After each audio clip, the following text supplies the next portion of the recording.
gamble, a risky option, which may boomerang if the evidence adduced by the prosecution is believed by this court. The Supreme Court in Agamo and State citations supplied, and I quote, "The law is generally settled that an accused person who, at the close of prosecution case, decided to rest his case on that of the prosecution as presented against him is only exposing himself to risk and gamble.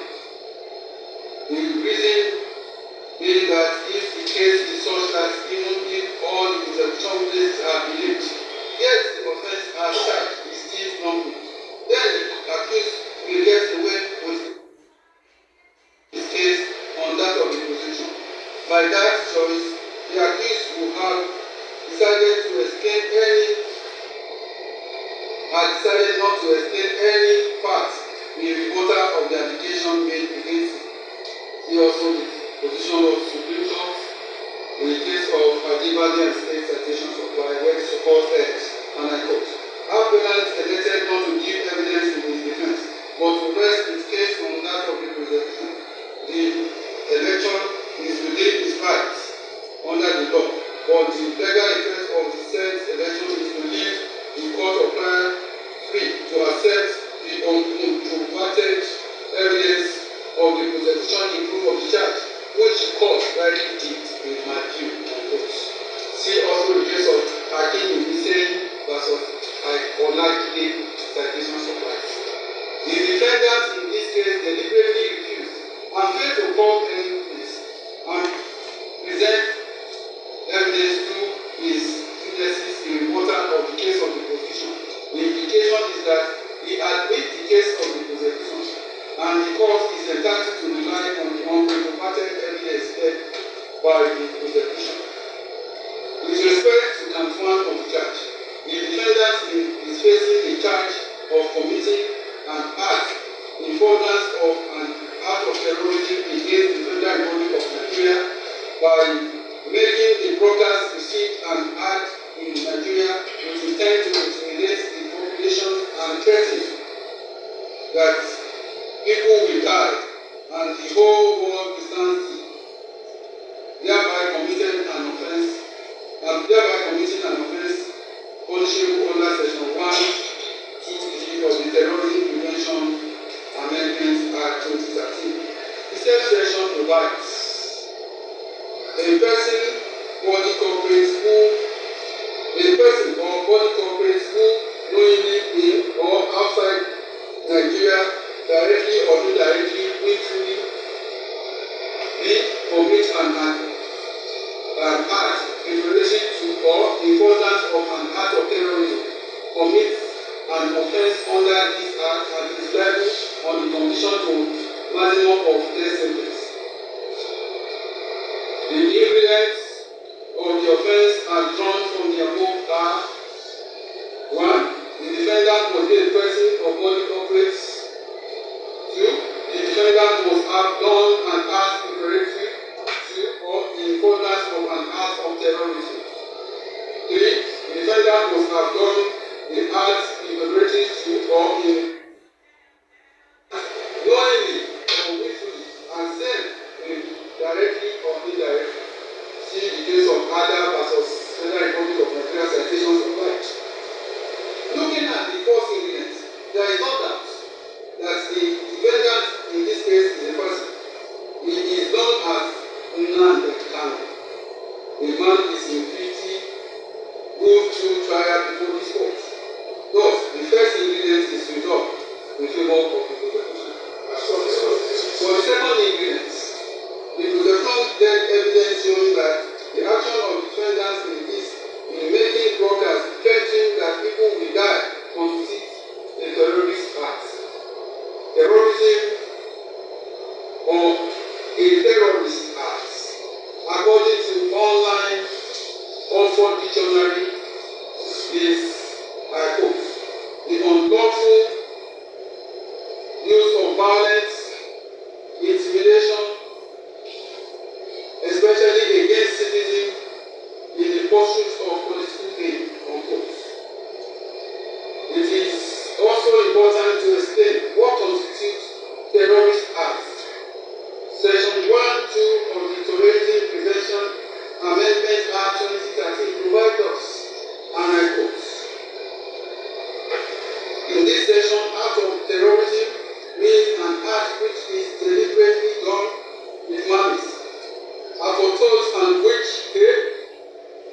seriously harm or damage a country or international organization. B. Is intended or can reasonably be regarded as having been intended to 1. Must really compel a government or international organization to perform or refrain from performing any acts. 2.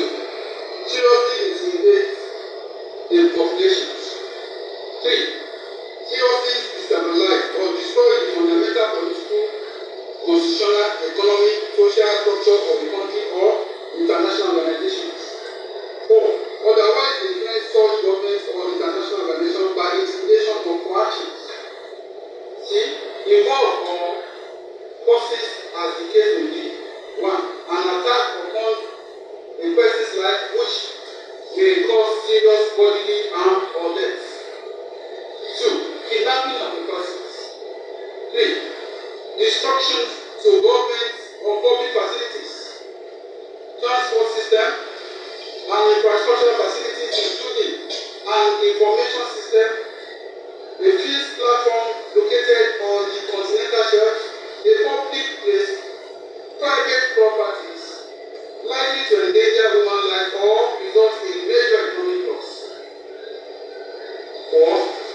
Disposal of an aircraft, ship, or any means of public or good transport and diversion or the use of such means of transportation for any of the purposes in paragraph B4 of this subsection. 5. The manufacture, possessions, acquisition, transport, supply, or use of weapons, explosion, or of nuclear, biological, chemical weapons, as well as research into development of biological and chemical weapons without lawful authority. 6. The release of dangerous substances, causing of fire, explosion of flood, the effect of which is to endanger human life.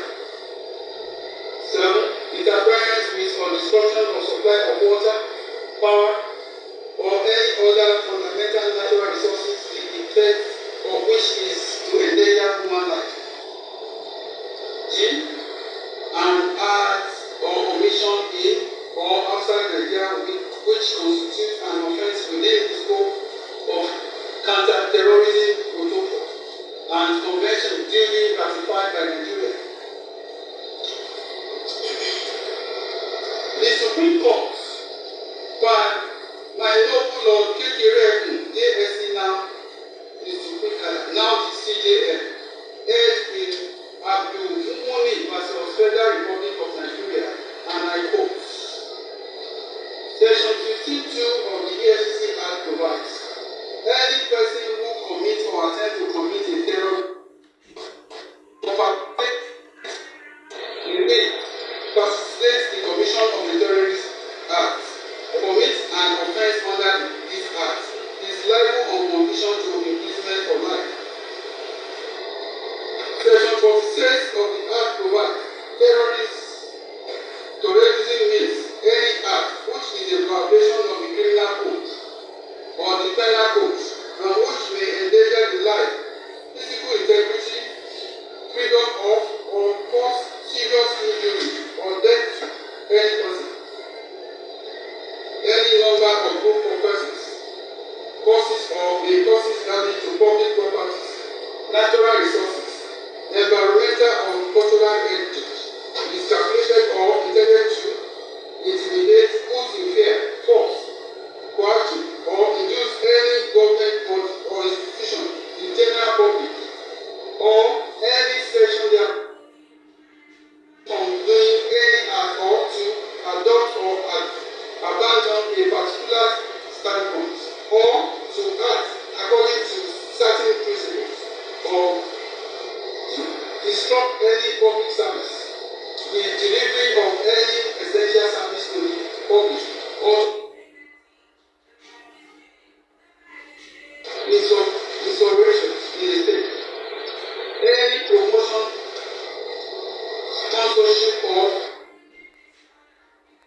as the threat of coercion, forcing, intimidating them to do or abstain from doing any act or to adopt or abandon a particular policy or position to act according to certain principles or codes.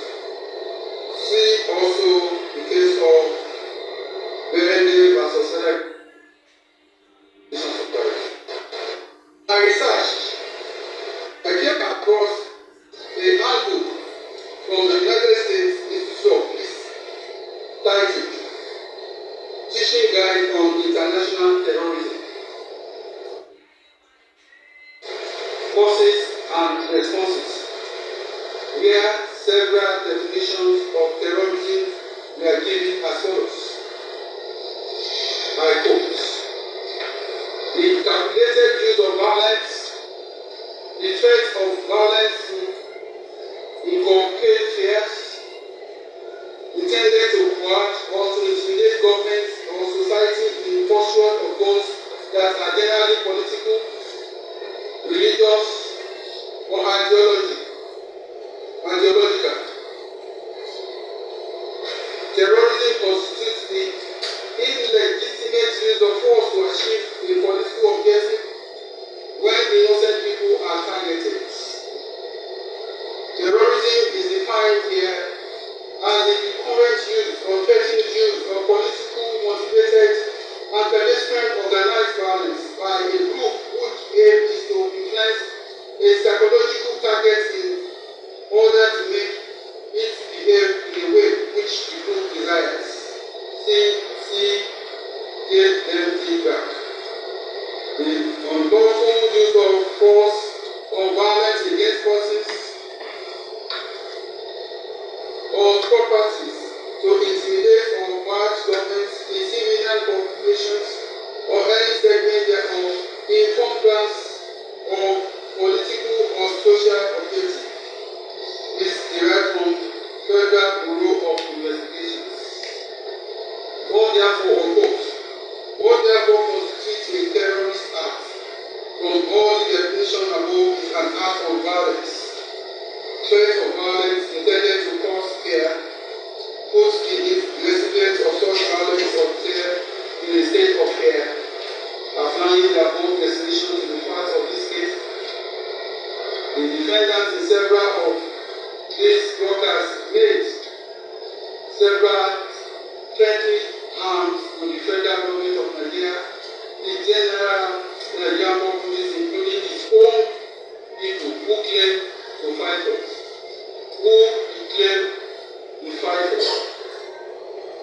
In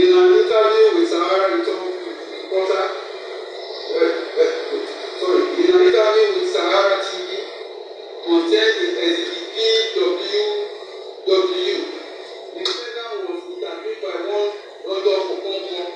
He was introduced as the founder and director of Radio Biafra. When the defendant appeared on the screen, his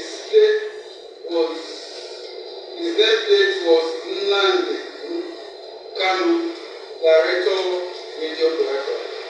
While speaking on the national conference in Nigeria, which was organized at that time, the defendant mentioned the name of some of the representatives from the Southeast as the conference